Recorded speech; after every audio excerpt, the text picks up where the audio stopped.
Okay, so a lot of people have asked me how I moved out to LA, how I got my job, how I got my apartment, all of that. I'm just going to explain the story of me moving out to LA.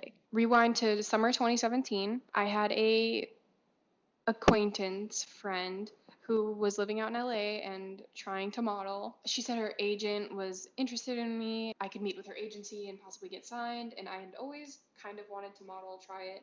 So she invited me out to LA. I drove out here with all my stuff in my car. I just loved it. LA was the place that I wanted to be. It was so beautiful. All of the people were so open minded. I was vegan at the time, and the vegan food here is unmatched.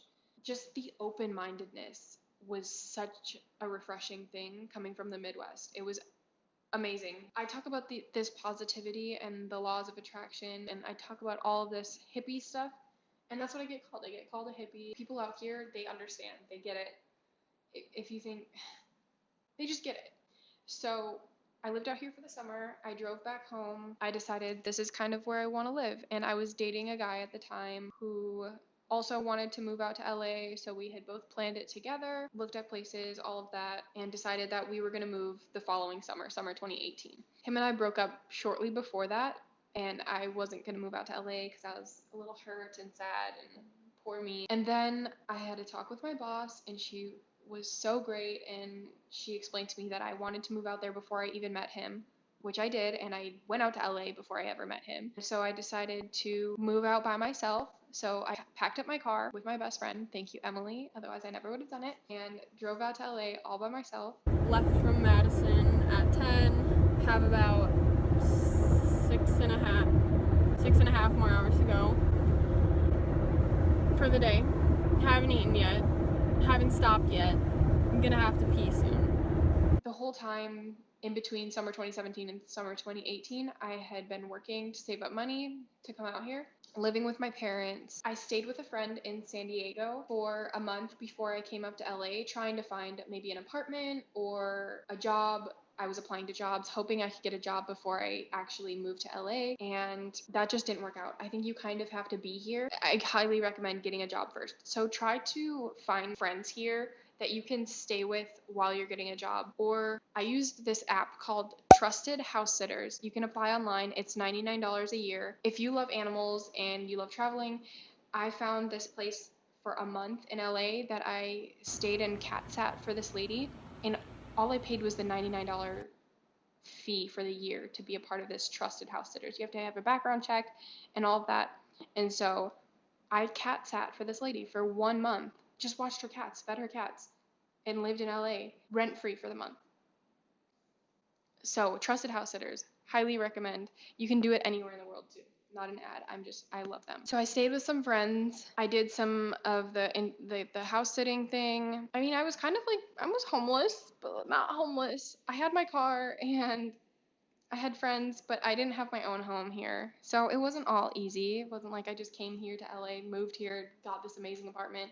It was a whole trip. I was so attached to this life in LA. I did not want to go home. I was like, this has to work. This has to work. I have to make this work. I want to live in LA. And then I was on my way to another house to cat sit, and I got into a car accident. And I totaled my car.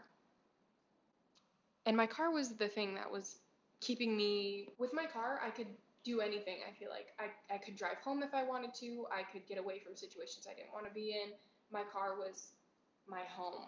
Like, that was the only thing I had in LA. I didn't have my own apartment. I had my car. And so now that I didn't have my car, I didn't know what to do. I was staying with my friend Joel and his mom, Kim. They are angels, and I love them so much. They were so great. Honestly, if it wasn't for them, I don't know if I would still be in LA. Since I didn't have a car, I had so much free time. So I was applying to jobs while being at home. I was kind of over it. LA had ruined me. I had broken out in such bad acne, probably due to the stress of not having a routine or a home or a job or knowing anything. I was just a mess. I called my mom and I told her, I'm ready to come home. LA just hasn't worked out. LA has ruined me. I'm a mess. I rented a car to drive home. This was on a Sunday, and I rented it for the following Sunday. On Tuesday, I got a call from a company saying they wanted me to come in for an interview. So I called my mom and I said, I'm just going to entertain this. I'm going to try to go to the interview, see if this works out. I have to give it a try.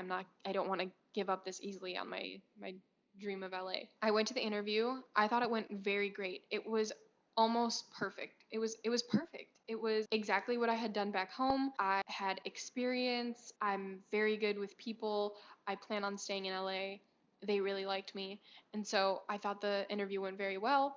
The following day, they offered me the job with higher pay than I even asked for. That same day, I went on Craigslist and tried finding some kind of apartment because now that I was going to have a steady job, I was okay with getting an apartment because I would be able to afford the monthly payment. And so I found this ad on Craigslist.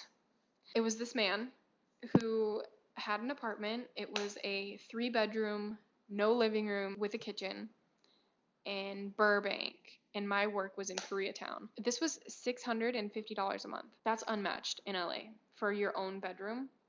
Mind you, there was no living room, but I didn't care. I I didn't care. Like I could do everything I wanted in my room if I needed to. The rules were you had to be vegan and you had to be a girl. Now that just sounds like a cult.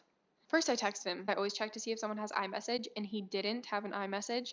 So no iPhone. I thought he was fake. So I got a texting app and I texted him off a different number and he said to call him. So I called him off of this burner number and he explained that he's vegan and he just prefers that there's no meat or animal products in the house, which I understand.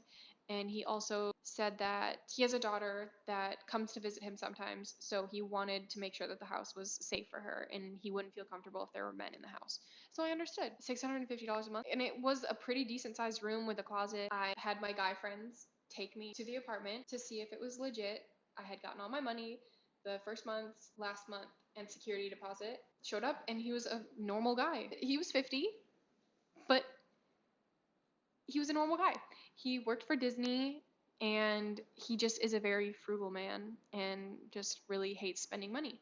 So he did this in order to save money and it worked out for me too. It was so perfect and I would have paid double anywhere else for a room, which is ridiculous. Ridiculous. So this guy was great. It was a great situation. I was so lucky. I had seen this ad after I moved in for this apartment that I'm in right now, but it was for a different room. When I messaged a girl, she said it had already been taken. I was devastated. I was like, no, but I had just moved into my other apartment, so it's not like I could move it anyways. So it was okay. And then my job had switched from Koreatown to downtown. So they moved me to a different location and the commute from Burbank is about, I didn't have a car, mind you. So I took an Uber to the train station. I took the train from Burbank to Union Station, and then I took the red line from Union Station to work, and then I walked a half a mile from my stop to work. That was not fun. I had to do that every day, there and back, and I was spending way too much money and way too much time. I had really loved my apartment, and I loved my roommate. He was really great. He was such a dad. He would make me food and he introduced me to lentils. Love that man. I decided I need to move downtown and so when I messaged this girl, I said, please, please, please let me know when any other spots open up. I would really, really love to live there. This is like the most perfect apartment. Please let me know. I get a message. I had messaged her back in November and she told me someone is applying, but I'll let you know anything, and it didn't. And then January, I followed up saying, let me know if that room ever opens again. And she said, I definitely will. Then at the end of March, she said, hi, I don't know if you're still looking, but a room opened in our apartment for May 1st. You'd share a bathroom with me and my other roommate. I'll send a picture once I clean it up. I said, could I come look at it sometime this week? And she said, yes. And I said, could I come today after work? And she said, yes. And so I came to look at the place and I fell in love. This was so perfect. It was amazing. And I applied and I used the law of attraction for it because I was a little bit worried with my application and everything. You have to make a certain amount of money to do it, and I just wasn't sure it was going to work out or if all my stuff would go through. And I was like, if this apartment's meant for me, it'll happen. I'm just going to put it out there and just hope for the best. I think it'll work out. And it did. And I was okay. I was like, you know what, I'm okay if it doesn't work out. I will be okay living here still. I would just really love that place. And it worked out. And I got this place. Yeah, here I am. It was a tough time. But we made it. Anyways, I'm so sorry for that. Hopefully I can make the edits sound a little bit better. Because